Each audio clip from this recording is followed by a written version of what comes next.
He looked at her intensely and stated, "You will get your money. You can return to my labs with me and get started immediately. Anything and everything you need will be provided."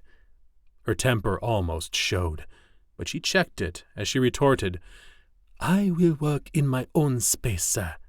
I will not have you standing over me and pressuring me, as you are even attempting now. We tried that before, and your efforts failed. You went off in a snit, and look what you accomplished.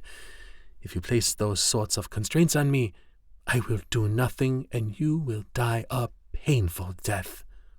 Her voice softened as she added, "If you let me work, I believe I can find a salvation for you, as well as a long-range solution.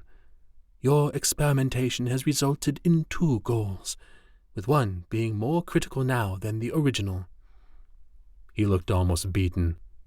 She reached down to pick up the beautiful orchid, and as he resignedly nodded, he reached to take her hand.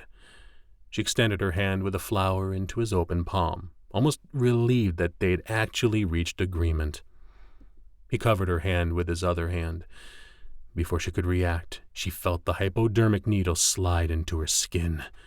Her eyes flew open, and she looked at him with pure hate as she yanked her hand away and dropped the flower. She inspected the puncture and blood that now glistened on her ivory skin. She stared at the orchid now, realizing it was an assassin's weapon. "You stupid, deranged man! What have you done?"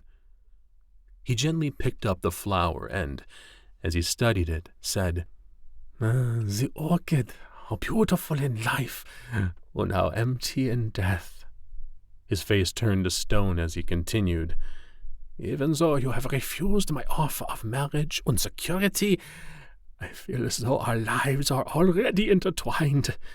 We are on our way, you and me, towards a rich destiny that will be best shared together. I have given you my half of the solution per our agreement, because I want you with me to the end of our days.